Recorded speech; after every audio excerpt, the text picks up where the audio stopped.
साल 2015 में एक बहुत अच्छी मूवी आई थी बाहुबली मूवी देखने के बाद ज़्यादातर लोगों के दिमाग में ये क्वेश्चन था इंक्लूडिंग मी कि why Kattappa killed Baahubali. Anyway, I am Dr. Manish Jaiswal and in this video we are going to discuss about not Bahubali and Katappa. The main topic of this video is autoimmunity and autoimmune disorder. And all of you know that immune system क्या होता है हमारे body में, हमारे body के defence के लिए होता है, हमारे बॉडी के प्रोटेक्शन के लिए होता है अगेंस्ट द जर्म्स, पैथोजन और different types of bacteria, virus etcetera. तो इम्यून सिस्टम हमारे प्रोटेक्शन के लिए है. जैसे कटप्पा बाहुबली के प्रोटेक्शन के लिए था, लेकिन कटप्पा ने ही बाहुबली को मार दिया. वैसे ही जब हमारा इम्यून सिस्टम हमारे बॉडी सेल्स के अगेंस्ट ही एंटीबॉडी का फॉर्मेशन करने लगे या हमारा इम्यून सिस्टम हमारे बॉडी सेल्स को ही डिस्ट्रॉय करने लगे, तो in this situation it is called auto immunity. अब क्योंकि हमारे बॉडी सेल डिस्ट्रॉय हो रहे हैं या हमारे बॉडी सेल के अगेंस्ट में एंटीबॉडी का फॉर्मेशन हो रहा है, तो ऐसे केसेस में कुछ डिफॉर्मिटी या डिसऑर्डर प्रोड्यूस होते हैं और जो इससे रिलेटेड डिसऑर्डर होते हैं उसको बोला जाता है auto immunity, auto immune disorder. Now कुछ इसके अच्छे एग्जांपल्स हैं. The first is rheumatoid arthritis. आपने नाम सुना होगा रूमेटॉइड अर्थराइटिस. इसमें क्या होता है, antibody against cells of joint, जो जोड़ होते हैं हमारे, जो जॉइंट्स हैं, डिफरेंट जॉइंट्स, उसके सेल्स के अगेंस्ट में एंटीबॉडीज का फॉर्मेशन होता है, जिसके कारण से जॉइंट में इन्फ्लामेशन होता है, स्वेलिंग होती है और पेन होता है. Important symptom inflammation, swelling and pain of joint. Now second example is myasthenia gravis. इसमें क्या होता है, नर्व सेल के अगेंस्ट में एंटीबॉडीज का फॉर्मेशन होता है. तो ये नर्व सेल मसल्स को प्रॉपरली स्टिमुलेट नहीं कर पाते, जिससे कि इसका एक इंपॉर्टेंट सिम्टम आता है, दैट इज मसल वीकनेस. आपने न्यूरोमस्कुलर जंक्शन पढ़ा होगा, जहां पे एक न्यूरॉन या एक नर्व सेल मसल के साथ अटैच होती है. अगर उसके अगेंस्ट में एंटीबॉडी का फॉर्मेशन हो तो वो न्यूरॉन या वो नर्व्स मसल को प्रॉपर स्टिमुलेट नहीं कर पाएगा, जिससे मसल प्रॉपर फंक्शन नहीं कर पाएगा और एक इंपॉर्टेंट सिम्टम आता है मायस्थेनिया ग्रेविस का, that is muscle weakness. Third and most important example is Graves disease. अब ये ग्रेव्स डिजीज में क्या होता है कि इसमें थायराइड के TSH receptors, thyroid stimulating hormone TSH receptors के अगेंस्ट में एंटीबॉडीज का फॉर्मेशन होता है और जिसके कारण से थायराइड ग्लैंड में थायरॉक्सिन हार्मोन का प्रोडक्शन इंक्रीज हो जाता है.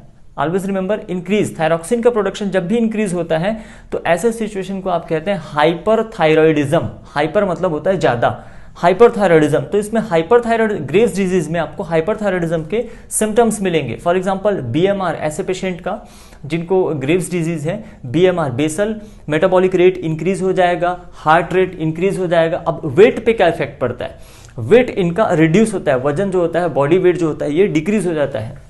साथ ही साथ ग्रेव्स डिजीज का एक इंपॉर्टेंट सिम्टम है बल्जिंग ऑफ आई, आंखों का बाहर निकल जाना. अब बाहर निकल जाना मतलब बाहर निकल के लटक नहीं जाना, लेकिन हाँ वो आपको क्लियरली दिखेगा कि इनकी जो आंखें होती हैं वो थोड़ा सा बाहर की तरफ होती हैं. तो ये इंपॉर्टेंट सिम्टम हो गए ग्रेव्स डिजीज के. आपको मेनली नाम याद रखना है, नीट के लिए आपको सिर्फ नाम याद रखना है. एग्जाम में जो क्वेश्चन आते हैं इट इज लाइक दैट कि which of the followings are autoimmune disorder. तो आपको नाम याद रखना है, ठीक है. तो 3 एग्जाम्पल मैंने आपको दिए, rheumatoid arthritis, myasthenia gravis and third Graves disease. Fourth example है इसका हाशिमोटो थायराइडाइटिस. ये ग्रेव्स डिजीज के जस्ट अपोजिट है.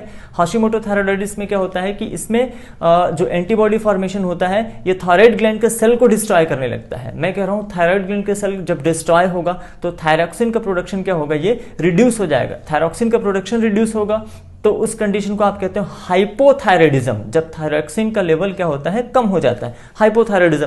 तो इसमें हाइपरथायराइडिज्म के कंपेयर में उसके जस्ट अपोजिट सिम्टम या लक्षण आपको देखने को मिलते हैं. जैसे कि इसमें पेशेंट का जो बीएमआर होगा वो हाइपरथायराइडिज्म में क्या था, हाई था बीएमआर, इसमें क्या हो जाएगा, लो हो जाएगा. तो हाइपोथायराइडिज्म में लो बीएमआर होगा, हार्ट रेट क्या होगा, लो होगा. वेट के बारे में आप बताइए, वेट क्या होगा इनका, इंक्रीज हो जाएगा, वेट जो होगा बढ़ जाएगा, इंक्रीज हो जाता है, ठीक है. नाउ तो फोर्थ एग्जांपल हो गया. Now fifth example most important, psoriasis. Psoriasis में क्या होता है कि इम्यून सेल या टी सेल जो हाइपर एक्टिव होते हैं वो स्किन में एक्यूमुलेट होने लगते हैं और वहां पे स्किन में एक इची या मतलब इचिंग, इट इज लाइक खुजली होना जैसा, कुछ स्कैली पैचेस का फॉर्मेशन करते हैं. पैचेस या थक्के आप बोल सकते हो, उसका फॉर्मेशन करते हैं, जिसके कारण मेनली ये आपको दिखाई देता है नी पे, एल्बो पे, ये आपको दिखाई देता है. तो psoriasis is another example of autoimmune disorder, autoimmunity. Now next example is vitiligo. Vitiligo और इसको कॉमनली बोलते हैं हम लोग सफेद दाग. तो विटिलिगो में क्या होता है कि इसमें जो स्किन के पिगमेंट प्रोड्यूसिंग सेल्स जो होते हैं वो डिस्ट्रॉय होने लगते हैं। Pigment producing cells are mainly melanocytes. तो ये पिगमेंट प्रोड्यूसिंग सेल्स डिस्ट्रॉय होने लगते हैं, जिसमें यहाँ पे व्हाइट पैचेस बन जाते हैं जिस पोर्शन पे। तो आपने ऐसा नोटिस किया होगा, लाइक जैसे माउथ के सर्कल में व्हाइट पैचेस पूरा, इसको कॉमनली सफेद दाग कहते हैं। तो इससे आपको ऐसे पेशेंट देखने को भी मिले होंगे। तो विटिलिगो में व्हाइट पैचेस बनने लगते हैं, क्योंकि ऐसा होता है जो स्किन कि जो कहना चाहिए जो कलर, जो स्किन का जो कलर होता है, मेलानिन जो होता है, इसको प्रोड्यूस करने वाले सेल डिस्ट्रॉय होने लगते हैं। तो सपोज जिस पोर्शन पे ये सेल्स डिस्ट्रॉय होते हैं वहाँ का जो हेयर होता है उसका कलर भी व्हाइटिश हो जाता है।